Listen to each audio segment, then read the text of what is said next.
Up first, this cheater takes rehearsals seriously. Caught my wife with 2 men in the bedroom, so I ruined them all. Everyone, I'm 33 male. Before I delve into my story, my question is, what would you do if you walked in on your wife whom you trusted so much making out with 2 men on your bed?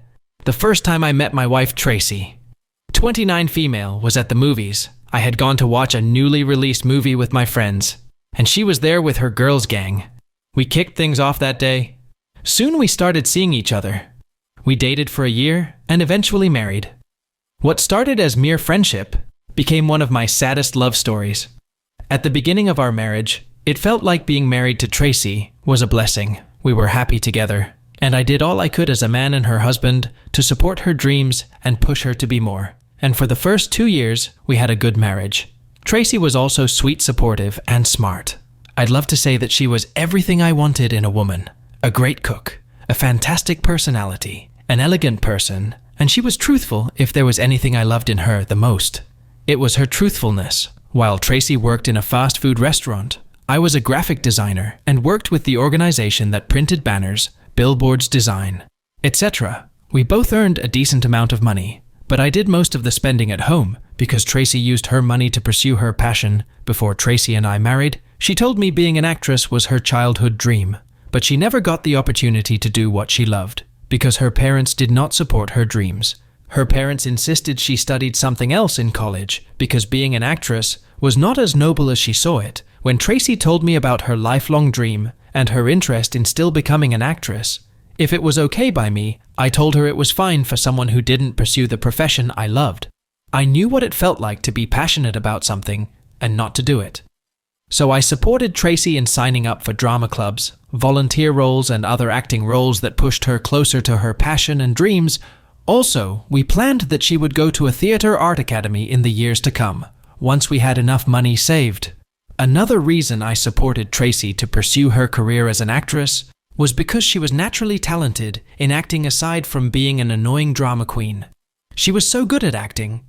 And before I met her, she had taken a couple of courses and watched about 1,000 videos on YouTube. Doing all of these things showed how serious she was, and I didn't want to be the one who would stop her dreams. We paused on having kids.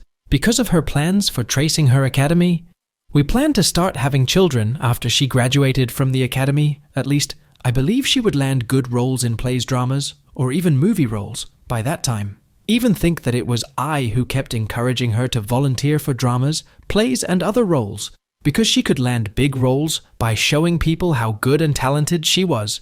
I did everything because I wanted the best for her, and I wanted her to be successful.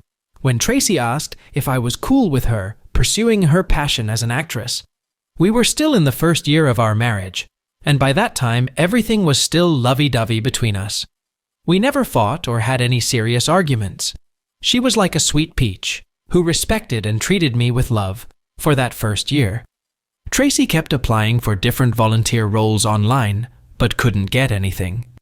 There was a time when she even got tired of applying. Because she wasn't getting any response, she decided to focus on her new job, but it kept encouraging her not to give up. Luckily, months after we celebrated our first anniversary, she got a response from one of her applications. It was a play, and they wanted a couple of new actors and actresses. Tracy was over the moon when she got the mail, and I was so happy for her. The good thing was that the screening was held in the same town we lived in, so she had enough time to prepare when D-Day came. Tracy passed her screening, and she was selected. She was so happy when she broke the news. Another good news was that they would pay them for their time too, and the rehearsals for the play were mainly on Saturdays and Sundays. I didn't know or expect Tracy to change entirely. Once she started rehearsals, the first few weeks over her rehearsals, nothing changed between us. Our communication was still excellent, and we did everything we used to do. The only difference was that we spent less time on weekends than before. The rehearsal occupied her weekends because she would wake up in the morning, clean the house, cook, leave rehearsals, and return in the evening. Even though I wasn't comfortable with the new development, I couldn't voice it out because I didn't want to blow her a first official opportunity besides her weekend. Compensation was greater than what she earned the entire week. As weeks passed, Tracy and I started to become distant to keep myself busy. I started playing video games, hanging out with some friends, or inviting them over to my house. My friends were people I had known since high school and college, so I trusted and listened to them when I told them about Tracy's passion for acting in her gig that took her time. One of my friends, Eric, told me to monitor Tracy closely because there were rumors of women sleeping with their directors to land good roles, but I discarded his advice and assured them that Tracy wasn't like that and didn't sleep with anybody to get the role because she was very talented. Stupid me.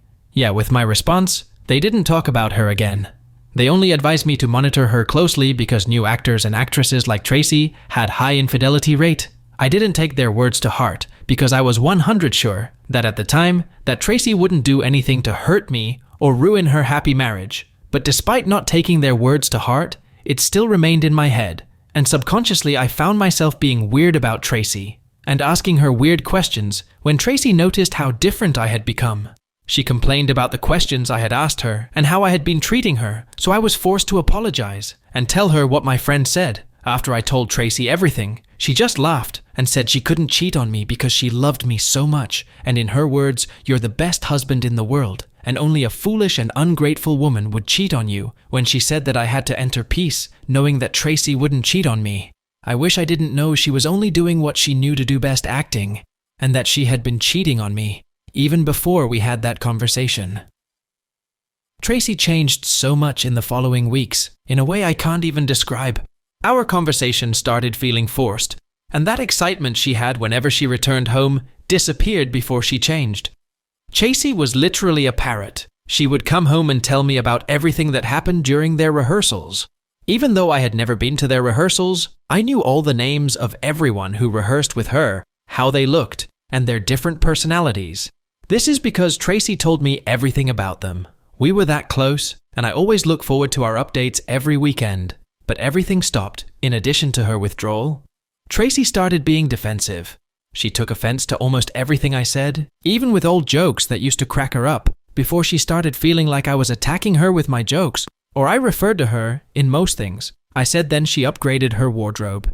She had dresses she wore specifically on their rehearsal days, as they were pretty exposing. I complained about her outfits several times, but she didn't listen. She said they were the clothes in vogue, and I was old school. While she did all these, I thought she was only trying to keep up with the other actresses who dress better than her. I knew she was competitive fashion-wise, so the last thing that crossed my mind was her cheating. I started getting suspicious when she would change her hairstyle every week and was always on the phone talking with a man she claimed she was acting with. One day, she did something that really pissed me off, and when I voiced out my anger, she yelled at me and walked out on me. It was the first time she did something like that, and I immediately knew I had to do something about it later that evening. I talked to my friends when they came over, and they bet that Tracy was already cheating on me, even with all the signs and changes I had seen. I couldn't believe Tracy was cheating on me because I made a lot of sacrifices for her to get to the level she was. I argued with him that maybe Tracy was having a tough time, and she was taking out the frustration on me. They insisted that I was blinded by love and that I should hire a private investigator if I wanted to find out if Tracy was cheating on me. I didn't like the idea of someone following Tracy around, but I subscribed to it because of her change in attitude the following week. I found a private investigator online and hired him to follow Tracy for a week on the third day of the week when the pie was following her. Tracy did not come home after her rehearsals the following day. When she returned home, she said she went to a club for one of her fellow actresses' birthday parties. She had to crash with them at a nearby hotel because she thought it was safer than coming home from a far distance. The funny thing was, she didn't inform me about the birthday party, and I kept calling her phone until 3 a.m. when she picked up the call. By 3 a.m., she said she didn't hear it ring because of loud music in the background. Then she lied that she told me about the all-night birthday party, but I wasn't listening. I suspected she was lying, but I knew I would find out the truth. Because the pie was following her for 7 days, I didn't hear back from the pie, and by the time I heard back from him, I was out of town to visit my parents. I was on my way home in the PIM for me, that he had some things to show me. So instead of driving home, I went to meet him at his location. Meanwhile, Tracy did not know I was coming home that day. We spoke today before, which was Friday, and I told her I'd be coming home on Monday morning, because I felt I would spend more time with my parents. But I ended up returning on Saturday when I'm at my pie. He showed me things that shattered me and made me speechless. He had photos and videos of Tracy with a blonde guy who turned out to be her affair partner. There were pictures of them making out in Tracy's car, a fair partner's car, going shopping, eating out, and a video from the night Tracy told me she went to one of her fellow actresses' birthday parties at a club and didn't hear the phone ring through that video. I found out that she was with him.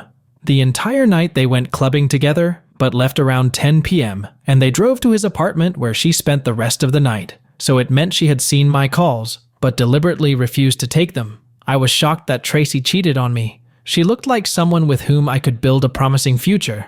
But she blew that up, so after the pie showed me all those pictures and videos, he told me he followed Tracy that evening too, and she was currently with her affair partner in my home before he left to call me. At that moment, I was so full of rage and I wanted to break things. I was too angry to drive, so my pie drove me to my house. When we got there, I met a blue Toyota Venza parked in my driveway, and it instantly recognized the car. It was the exact car I saw in the pictures and videos, and I instantly knew Tracy was in there with a repair partner. My pie opted to follow me, but I don't recall whether I agreed. The next thing I knew, I was in the house, and as I opened our bedroom door, I met Tracy and two men in the act of their positions. The tall blonde guy was on top of Tracy, and the other man was sucking her down. I was wild with anger and didn't know which of the men to attack. First, Tracy wore one of those sluttish netty lingeries, and her two hands were cuffed to the bed. She tried to get up when she saw me, but her movement was restricted. I attacked the blonde guy, while the other man picked up his clothes and scurried away like a rat. Thankfully, my pie had come in with me, and he stopped me from committing murder. While all this happened, Tracy was still cuffed to the bed and already started begging me. She said I was mistaken and was only rehearsing her role for the play, with the men hearing her stupid excuse. In rage, me had felt like choking her in that vulnerable position, but I left the room and told her to be out of my house. By the time I returned after I left the house with my pie, he told me that he had recorded everything and shared the video with me. I didn't know what to do with the video, but I still took it from him that night. I crashed at one of my friend's places. I was so embarrassed that he was right about Tracy and her new acting career. What was even more heartbreaking was Tracy having a threesome in our room and in our bed. When I got home the next morning, Tracy was still in the house. She didn't go to her rehearsals because she knew she had messed up when I met her at home. My anger escalated, and I kicked her out of the house and threw her stuff out on the lawn while she begged me. She kept saying that I was making a mistake and I should let her explain what really happened. She stayed outside for almost an hour, shouting my name and pleading the let her in, but after acting like she was remorseful, she became abusive, called me names, and left afterward. This happened last week, and I finally dared to share it here, because I have not been myself since the day I caught Tracy with those two guys. I don't know how all this happened right under my nose. I wasn't a simp that over-pampered Tracy or anything. We shared the bills, she did most of the chores, and I always controlled my emotions around her. I'm saying this because I've seen stories where most men ignore the red flags. Now that I think of it, I should have started my investigation from the moment our communication dropped, and she upgraded her wardrobe. But is that how marriage is meant to be? Suspect your spouse when he or she gets new clothes or stops talking to you like they used to, because they are always tired when they return from work? I don't think so. The most annoying thing is that she has been calling my phone non-stop since I kicked her out. I've been thinking of the perfect revenge and want to show the video I got to her director. Wow, rehearsing for a role with someone else inside her. I didn't know that's how people rehearse nowadays. I'm sorry. When our friends are telling us some hard truths, we oftentimes don't want anything to do with it. It's hard to believe that our sweet peaches can go sour. It sucks that she took advantage of the fact that you supported her in her dreams without question. Turns out your wife is a super talented actress. After all, she certainly fooled you.